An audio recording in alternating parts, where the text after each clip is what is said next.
Shri Venkateswara gold తాకట్టులో ఉన్న మీ బంగారాన్ని విడిపించి కొనబడును.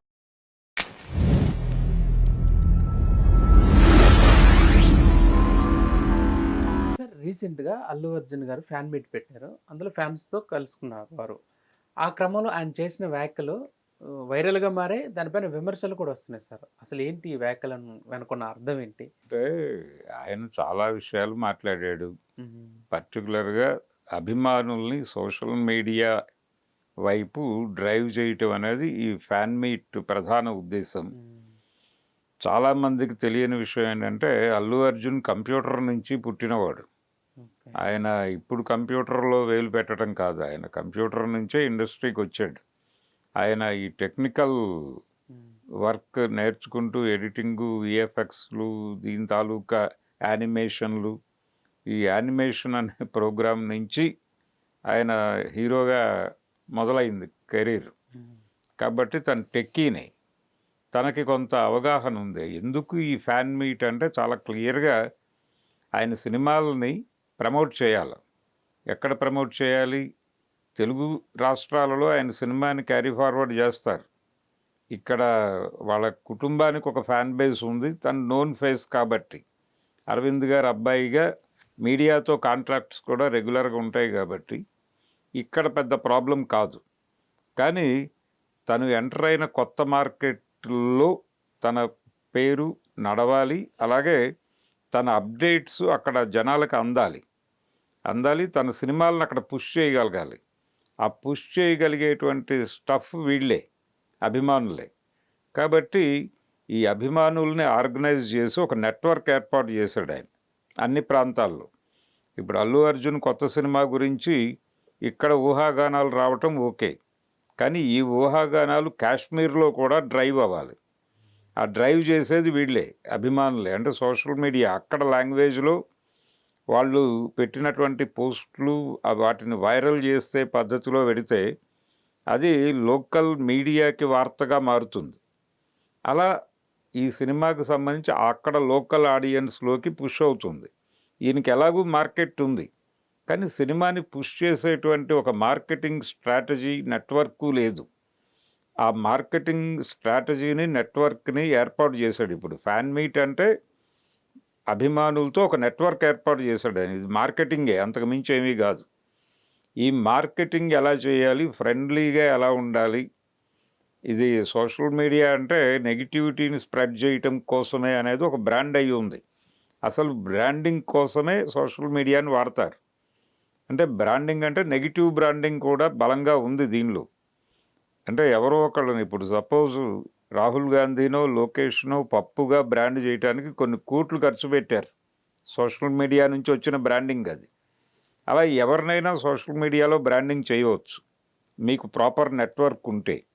విధ్వంసము చేయొచ్చు, నిర్మాణము చేయొచ్చు. కాబట్టి ప్రస్తుతానికి మనం నిర్మాణం చేసుకుందాం అని చెప్పాడు ఆయన. ఈ చెప్పే క్రమంలో అవతల వాళ్ళు మనని హర్ట్ చేసేటువంటి వార్తలు కూడా స్ప్రెడ్ చేస్తూ ఉంటారు. దాని పట్ల మీరు అప్రమత్తంగా ఉండండి. దానికి ఏమీ సీరియస్గా రియాక్ట్ కాకండి అని చెప్పాడు. రియాక్ట్ అవ్వద్దు. రియాక్ట్ అవ్వడం ద్వారా మీ టైం వేస్ట్ అవుతుంది. ఆ టైం ఇంకా దేనికైనా పెట్టండి. మీకు నచ్చినటువంటి, మీరు ఇష్టపడుతున్నటువంటి అమ్మాయితో ఆ అమ్మాయి మనసు గెలుచుకోవటానికి వాళ్ళ ఇంటి ముందు కాపలా కాయండి, పర్వాలేదు అన్నాడు. ఆ మాట అనకుండా ఉంటే బాగుండేది అని చెప్పి జనాలు మాట్లాడుతున్నారు. కానీ ఆ యూత్ని, ఆ బ్యాచ్ని కనెక్ట్ కావడానికి ఆ భాషలో వెళ్ళటం తప్పుందని నేనైతే అనుకోవడం లేదు. అంటే అది కూడా ఒక సరదా మూడ్లో అన్నాడు అతను. ఇదే ప్రోగ్రామ్ అని చెప్పలేదు. మీరు ఈ నెగిటివిటీని స్ప్రెడ్ చేయటము, లేకపోతే నెగిటివిటీని స్ప్రెడ్ చేసే వాళ్ళ మీద దాడులు చేయటానికి మీ టైం వేస్ట్ చేయకండి అని చెప్పాడు ఆయన. చెప్పి మీకు ఒక ప్రోగ్రాం ఉంది. ఆ ప్రోగ్రాం మన సినిమాలని మనం జనంలోకి తీసుకెళ్ళటం, దానికి సంబంధించిన క్రియేటివ్గా ఎలా తీసుకెళ్ళగలుగుతాం అనే దాని మీద ఆలోచించండి. కొత్త ఆలోచనలు పంచుకోండి. మాకేమన్నా ఐడియాలు వస్తే మీకు చెప్తాం. మీరు వాటిని క్యారీ ఫార్వర్డ్ చేయండి. ఒక లాంగ్వేజ్లో ఒక ఫ్యాన్ ఒక మీమ్ చేయటం ద్వారా మన సినిమాని పుష్ చేస్తే దాన్ని ఇమిటేట్ చేస్తూనో, దాన్ని ఇంప్రవైజ్ చేస్తూనో మీరు కొన్ని తయారు చేసి కంటెంట్ని మీ ప్రాంతాల్లో పుష్ చేయండి. ఇది చెప్పాడు ఆయన. ఇది చెప్పి ఒక నెట్వర్క్ని అయితే నిర్మించాడు. ఈ నెట్వర్క్ దేనికైనా స్విచ్ అవుతుంది. అంటే ఇది సినిమా ప్రమోషన్కి ఉపయోగపడుతుంది. భవిష్యత్తులో ఆయన పొలిటికల్ ఎంట్రీ ఇస్తే ఇది స్విచ్ అటు వేస్తే అటు కూడా పనిచేస్తారు వీళ్ళు. జాతీయ స్థాయి నెట్వర్క్ ఇది పైగా. సో ఏవైనా చేయగలడు. ఇప్పుడు పొలిటికల్ పార్టీస్ కూడా ఆయన్ని అప్రోచ్ అవ్వచ్చు. అయ్యా మీ నెట్వర్క్లో మా పార్టీని కొంచెం పుష్ చేయండి అని.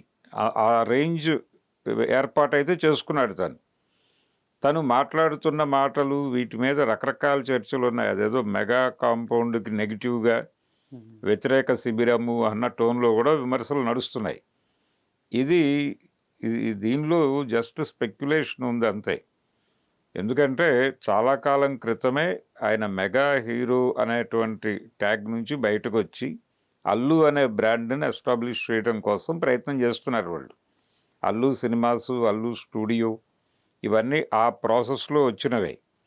నిజానికి చిరంజీవి గారి కంటే కూడా ముందే అల్లు ఫ్యామిలీ ఇండస్ట్రీలో స్థిరపడి ఉంది.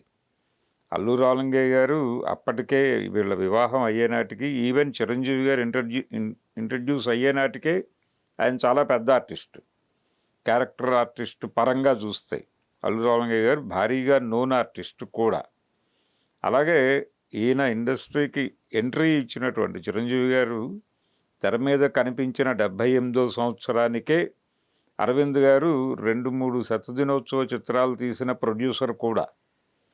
అంటే అప్పటికే ఆయనకి బంగారు పథకము, అలాగే బంట్రోతు భార్య 2 శతదినోత్సవ చిత్రాలు గ్యారంటీగా ఉన్నాయి. దేవుడే దిగి వస్తే కూడా అప్పటికే వచ్చేసింది.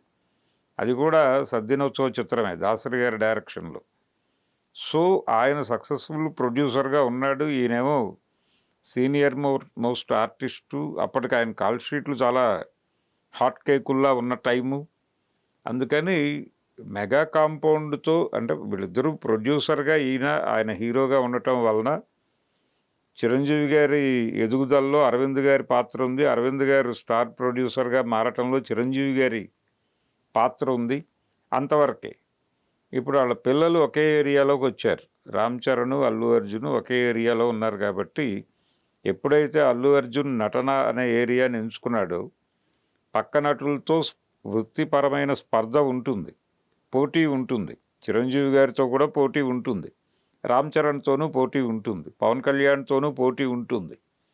కాబట్టి ఇది అనివార్యం. ఒకవేళ అతను ప్రొడ్యూసర్ అయితే వీళ్ళందరితోనూ రోజువారీ కాంట్రాక్ట్లో ఉండి మీతో సినిమా చేయనా అని అడుగుతూ ఉండేవాడు. దాన్ని ఫ్రెండ్లీ మోడ్లో ఉన్నారు వీళ్ళని చెప్పుకునేవాళ్ళు.